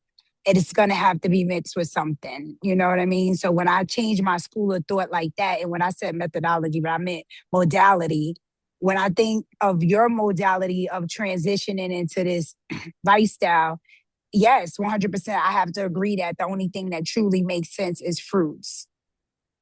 And I have to research how that's leading me into addiction too by the combinations you spoke about last night, like putting all the stuff in the salads and stuff like that. I have to think about that. that all it this is something like I learned this because I had read it in the mucusless diet healing system. I had never heard anyone say this before, but I was Hmm. experiencing it and I was coming into the awareness of it through my personal experience. But then when I read somebody else say it, it just like kind of catapulted, like it gave me the confidence to trust in what I was hearing or feeling Hmm. inside. And I just noticed when I combine things, I eat a lot more of it. And a lot of times Hmm. I'll So, and it's things that like I don't even like that much by themselves. So it Mm-hmm. could be something that like one of my combos used to be uh dates and pumpkin seeds. That used to be like a favorite combo. I don't even like Mm-hmm. pumpkin seeds all like that. Like Mm-hmm. I could eat them but like I don't love them like that. But when I pair them with the dates and like I combine these flavors and like these kind of like contrasting or opposing flavors, they like balance each other out. And then like I just find myself eating so much more than I Mm-hmm. would normally eat if I ate either one of them by themselves. And so I just noticed this in like at the time, especially when I wasn't like 100% fruit, like I just noticed it was like a theme, like in everything. It's like Mm-hmm. you wouldn't eat those if you didn't combine it with this. Or Right. you don't even like that. That's why you put salt on it, right? Right. Just becoming aware of how just how much I'm deceiving myself into eating things that I don't like. And if I don't like, there's no reason to do that. And then when you which you don't really hear people say this at all, not too much anyway. But fruit, like there's no need to eat things you don't like to get nutrients you think you need, but you can't even prove that you need those specific nutrients or that they even exist. This is just what some people said. That's Right. all it is. Like no other species pays attention to stuff like that or even has the awareness of nutrients or protein or any of that. Right. You know, they just eat their natural diet. They eat what they enjoy in its natural state. That's their whole system. And it Right. leads them right. Like you never seen, no fat ass, overweight, obese deer or raccoons so big they can't even walk. You know, um, like you never see like lions or tigers having heart attacks and strokes. Mm-hmm. The things that we suffer as a species, no other species is suffering these things. And you got Right. to go back to the diet. We're the only ones manipulating what we eat the way we do. Mm-hmm. Like that's you're out of alignment, right? Right. And Mm-hmm. and and fruit has everything that you need. And so that's another, when you come to know that for yourself, then that just further reiterates there's no reason to go outside of fruit to get nutrients that you think fruits lack. Right. Like our species specific foods do not have all the nutrients that I need. So I have to go outside of that. Like that don't even make sense. Right. But that's what we've been taught. Right. That Right? is what we've been taught. Yes. So you the research for you, heavy Okay. on that. Heavy on Okay. that. Like make it a habit, like every day. Look Okay. up an ingredient, look up like something, like if there's something that like you struggle with eating that you want, look it up, research heavy on that. Like that'll set you free. It'll set you Okay. I free. would definitely start with that because that I could think of a whole list of stuff that puts me in the chokehold. So I definitely will start with that. Okay. Thank Sounds you. good. Yes, ma'am. Okay. Floor. Uh okay, we Kimberly. Leslie. Let me see. This will be the whoever the next person is will be the last one for tonight. Is Leslie here? Leslie's not here. I can feel it. Whoop, whoop. What about Mara? Miss Chavez? Yes, I'm here. Ah, Present. ah. How are you this evening? And I'm how's doing your amazing. washout going? How's your washout going? I'm enjoying it. I'm enjoying it. Yeah, it's been quite a journey. This is the first time I've done like long fast of no food at all, just water. Oh, wait, But wait. Hold on, wait. You're not eating? I've done 21 days of no food, only water. Oh, you're saying that's something that you've done. Yeah, I've That's done not what that you're in the doing now. past. No, yeah, Okay, no. Right now, I've never done a mono fruit only for 21 days. So, okay. and usually in the past, when I've done these fasts, I go away. So I go away, I go to Mexico, I'm doing other like protocols, modalities to sort of detox the body, cleanse the body, and really tapping into some of our indigenous rooted modalities because we come from very wise elders who knew about cleaning the body. And so, but I was really excited. In the past, I've tried to do 21 days of juicing while being in my everyday life, and I failed. I failed because there wasn't the group setting, because I sort of felt into the comfort, the pleasure of comforting myself with food. And so I was looking With forward fake to food? this with fake You food, you was fake food. oh, Huh? okay. I was gonna ask you, you were comforting yourself With fake with food. apples and oranges? With fake Okay. food. I do a lot of food. I definitely, for me, the mindset is there. I've been around a lot of teachers who um more towards breatharians or not eating anymore, and sort of to me during the dry fasting, I've also done 7 days of straight of dry fasting, no water, no food. And that was also a wonderful experience. I think the only side effect was not being able to sleep because you have so much energy not eating fake food.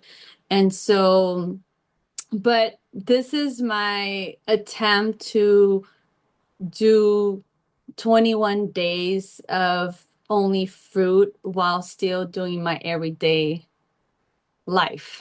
And so, it's been good. I honestly, I guess I haven't had any temptations to deviate. I've been a lot around fake food, family gatherings, and I've haven't had any temptation to deviate. And really just looking to this experience as a transition to being now completely fruitarian and eventually breatharian in the long run. So to just eating real food only, right?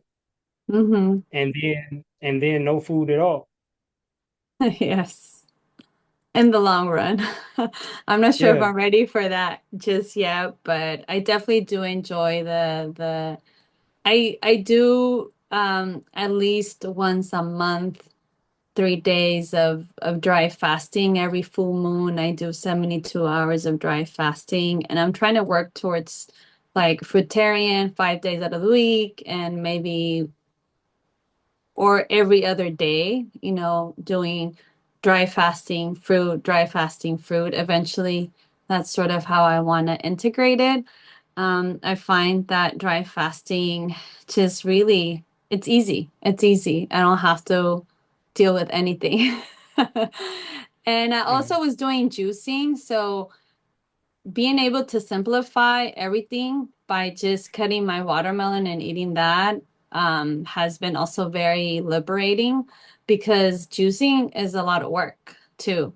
So, I have the juicer, cold press juicer, cutting the fruits, and all that stuff, juicing it, cleaning the juicer. Like I just feel so much more easier just to do just watermelon and eat watermelon.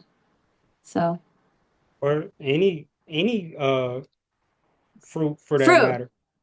Well, and for me, the way I've thought about it and how it made sense to me is I don't think we were meant to be enslaved to the land. It doesn't make any sense that us being beings of higher consciousness that we have to work the land and work so hard and be oppressed by the food and the fake food industry. And what makes sense is for us to eat from what falls from a tree. Like it's there.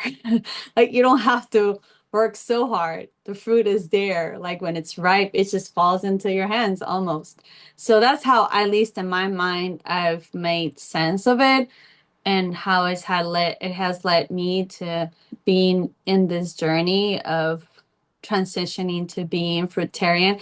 In the past, honestly, why I have fallen to the sugars or sometimes to the bread. I'm plant-based. I've left the flesh for a while now. But something that I've learned from just listening to some of your videos and the amazing community here too is that just not underestimating the addiction piece to it is key. Because I used to have this term like, oh, I'm flexitarian, moderation, right? So 90% of the time, you know, eating real food, but then I might give myself 10% permission to deviate. And so now I'm really moving away from that because that's been a disservice to me. So this term that I've made up to sort of excuse my addiction to fake food of being a flexitarian is not helping me. And so I really, your analogy a few days ago that you were talking about, like if you see camel poop and you're in the desert and there's nothing else to eat, you're not going to eat that, right? And so yeah, I'm coming to this place of continuing to remove layers. And then I feel like at the root of most of us going to food and to pleasure is because we continue to sometimes live lives that we don't want to. So there's a piece in our lives that there's fragmentation or we're doing things that we don't want to. And so we comfort ourselves. Everyone is addicted to some kind of, you know, addiction. And so I've been exploring that as well. And I've been making changes in my life, really huge changes. I'm actually, I've been an educator all my life. I work with youth. I love working with young people, but I don't believe in a school system. And even if it's the good intentions of helping youth of color and first gen students like myself and go to college. I don't believe in that matrix. I don't believe in that system anymore. And so I'm actually like shifting and I come from a family we had actually a small business, a taco truck. And so I grew up and like since I was 11 years old working in a taco truck. And so being self-employed but doing work that really is aligned with the new me. And so that's why I feel like I still fall for fake food because I'm still working in a system that I don't believe anymore, that I don't believe in this pipeline of education anymore. And so, and then also, to be honest too, I would also comfort myself with some herb. So I'm kind of high energy. I don't do coffee. I don't do any other kind of drug, but my relationship to herb was more, I was a very light smoker, so I was sort of at the end of the day to unwind. But then I would fall into the trap of the munchies. I would get the munchies and then like, okay, looking for something. And I observe myself and it's just it blows my mind how addiction works.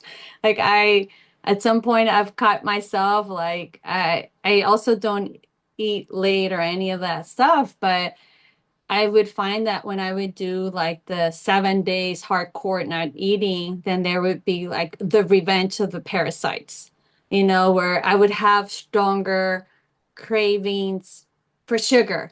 And so, when I have never been really a person into sugar, but I really like realized that these addictions and the parasites and everything, like, what am I going to feed? Am I going to feed the good bacteria or am I going to feed the parasites? So it's a daily struggle in that sense, but I also don't want to see it as a struggle because I am health and that's what we are. We're health. So I'm really trying to continue to remove those layers. What is it that's in the way of me not completely being aligned? Because I know that I have the mindset. I know I have the knowledge. I'm really everything you've shared in your videos to me, it's music to my ears. And that's what also drew me to this space because most of my spaces have been in Mexico. I've had to travel to my homeland to be able to connect with folks who have a different way of thinking about fake food. And I've been mostly around folks who, again, are speaking about the addiction or speaking about the fake food, but are more towards breatharian, no eating at all. And so yeah, that's kind of where I'm at. And I haven't been doing herb. And I go through phases like unless it's kind of like fake food, unless if I don't see it, no problem. I'm not craving food. If I don't have herb around me, I'm cool. But then it's also a social thing, right? Or at times like, okay, I've had a stressful day. I let me give myself permission to take a few puffs. And then you take those few puffs and then like, oh, well, now let me give myself permission to eat some bread. And so it goes down this this path. And so yeah, so I'm working on um fighting my addictions to How still. do you ever researched um done any research on weed smoke? Um, not to like I'm a researcher, so I love like like I've always been into health reading labels, but I guess no, not no, I haven't in all honesty, and I've sort of have been, I guess like any addict, rationalized it. I've never seen herb as a drug, and I always felt like, well, I have a lot of respect for this herb because I see it as an ally in my life and I saw it as something that sort of helped me calm down. But I also feel that any codependency, whether it's a good thing, it could also turn into a codependency. And I also know that in my long fast that I've done, the only side effect or the only like detox symptom I've had has been in my lungs. I'm also the daughter of a smoker. My dad used to smoke 3 packets of cigarettes every day. So and me, I've never smoked cigarettes and luckily enough, none of like my dad's 4 children, none of us went to nicotine or cigarettes. Only 2 of us, um, did herb and now I don't do herb. But I've realized that I would get all these side effects of like I even lost my voice when I did the 21 days. And so for me, the connection was the smoking because it's not good for my lungs. And so that's why I was like, okay, I don't need this. I don't want codependencies. And I especially don't want something that's gonna then lead me into falling into the trap of eating fake food and comforting So myself. So so you're off. You're off yeah, of yeah, you yeah. don't smoke at all no more. No, I've been off the Okay. herb and I feel great. I feel like the only symptom I've had, like I can't sleep. I'm having a hard time sleeping, getting any sleep. But I can sleep 2 hours, 3 hours, and I'm okay. I can function. And so, and that to me, yeah, some of our teachers in Mexico are talking about like don't sleep at all. Get to the level where we're not sleeping because that's where we also get entities and all kinds of other things in the dream state when we enter the dream state. Do So, you how often do you research like the things you eat? I mean, I've always been like I in the past, like I don't really what I am gonna start doing is like you shared with several of the folks that have gone is like actually doing the diligence of actually researching the ingredients. For me, my whole rule of thumb was like if I read any shit up in here that I can't pronounce and I don't know what it is, I ain't eating it. So that was sort of kind of my like I don't even need to research it because I already know it's not good for me. So that's sort of what has been my protocol.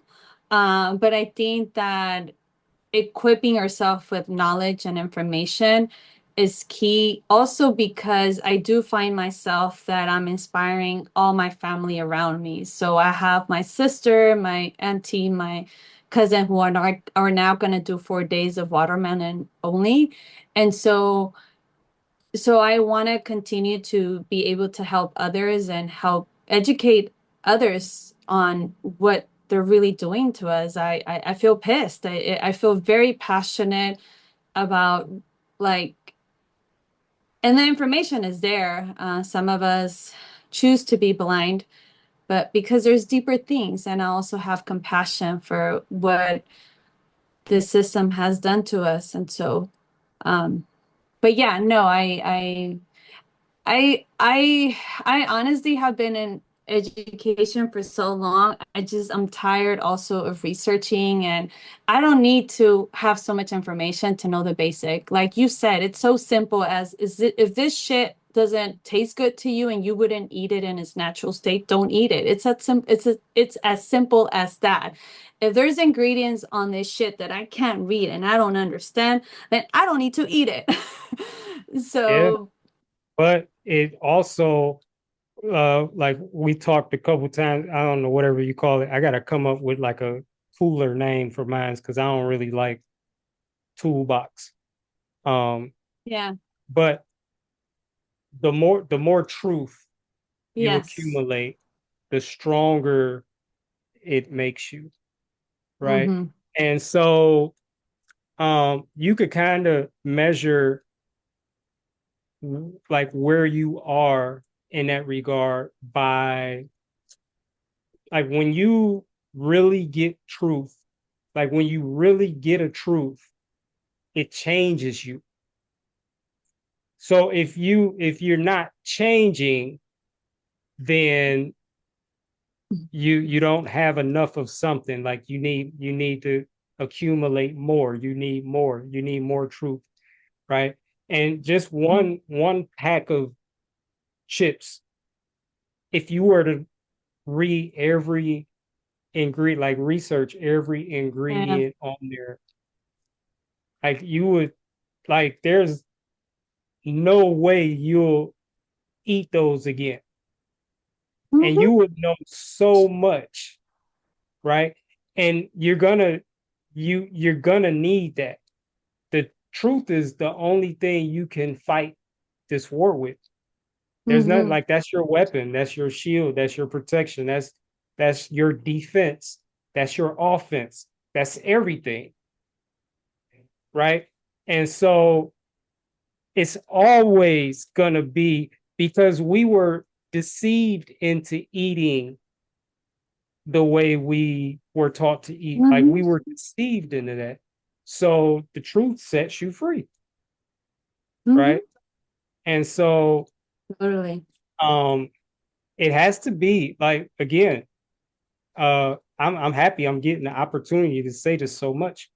It has to be, it's not optional. If you really want to thrive and you don't want the cravings, you don't want the temptation, like you don't want to, just like be like kicking and screaming and struggling, trying to make it through and falling off and getting back on. You want to go through like, that those repetitive types of cycles. Like this is what it just plays such a huge role in setting you free. That along with changing your language, like that combo right there, that'll set you free. That's what set me free. Like those two things. I've been learning, like not just reading labels, but studying the ingredients for probably about 10 years. And it's something that I still do. Like it's Mm-hmm. just a habit. I'll just pick up some random shit to read the label. You know, Mm-hmm. just that's just what I do. It's just a part of me now. You know, Mm-hmm. um, and the language, which is something like that I'm always like I'm still working on that. Um, and just learning to call things what they are, Mm-hmm. not things that are not food, to not call those things food because your subconscious hears that. Like Right.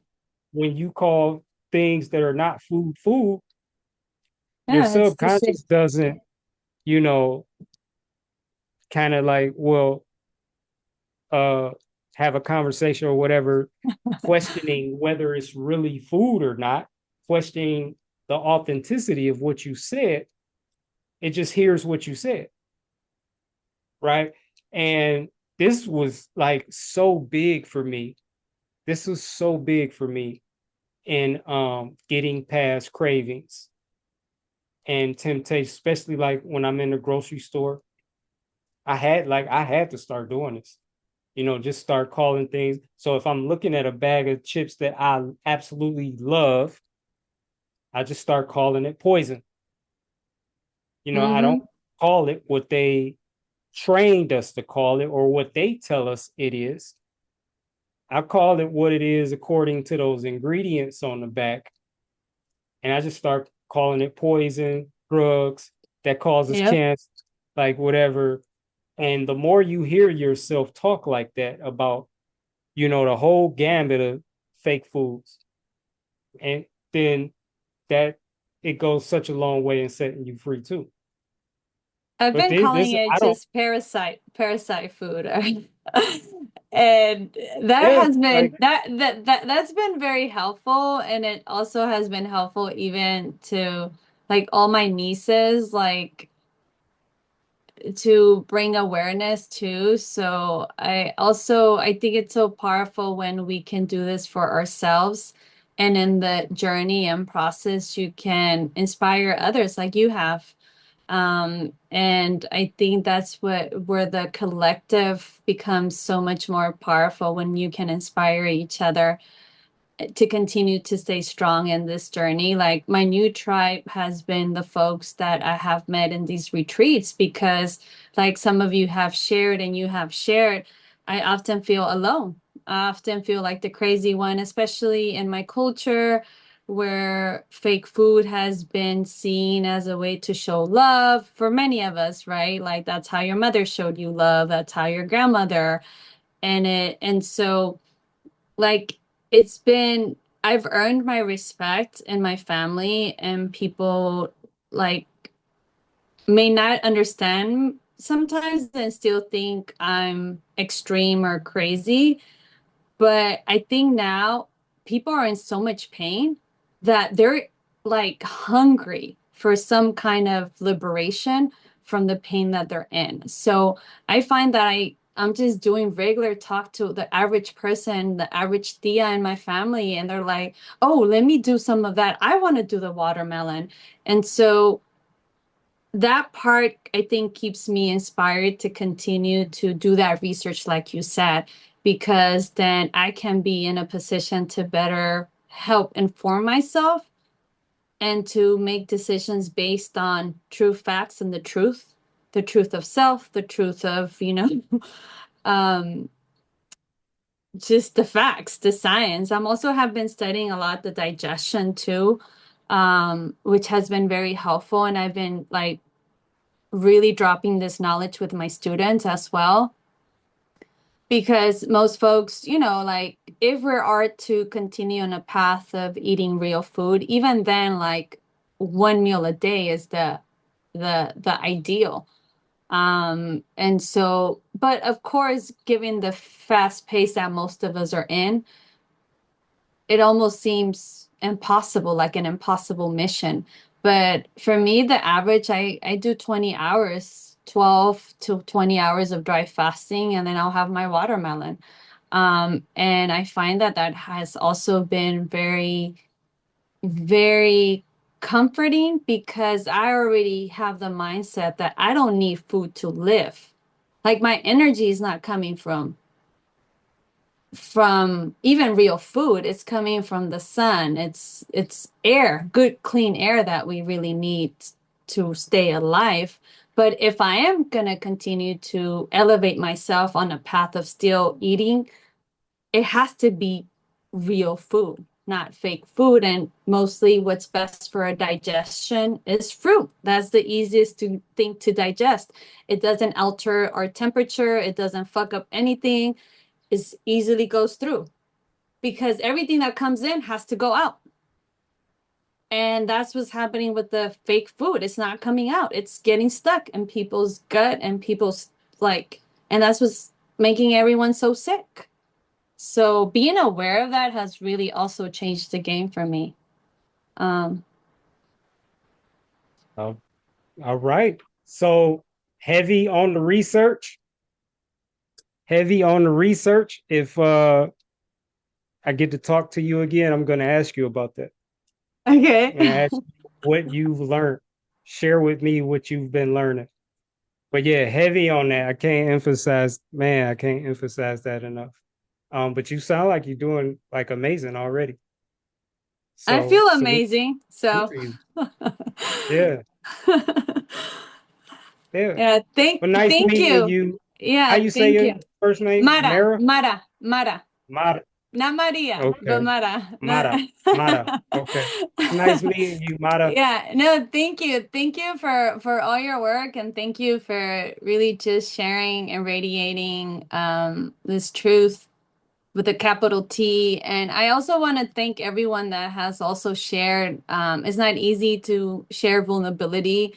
And I just really feel like it's so powerful to hear each other's testimonies. And there's a lot of amazing warriors in this space. And kudos to all of you because, you know, yeah, it's very inspiring to me.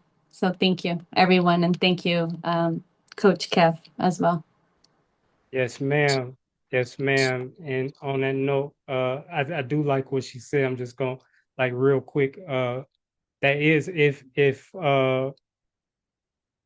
you can, just be in a space of not caring about what other people think or what you think other people think. The interesting thing about caring about what people think is you don't know what people think. You're caring about what you think they think. So if you could get past that though, and be transparent and be vulnerable, it benefits so many other people. That's one of the things that's so powerful about group coaching, and one of the reasons I love it so much, because you're listening to one person and then you talk to one person, but you're also talking to the whole room and other people. There's like chances are like other people are gonna, get something out of that little mini session that I'm having with this person, for themselves. So it's super, super powerful. I love group coaching. But yeah, and on that note, it's great seeing y'all this evening. See y'all tomorrow. at 8 o'clock.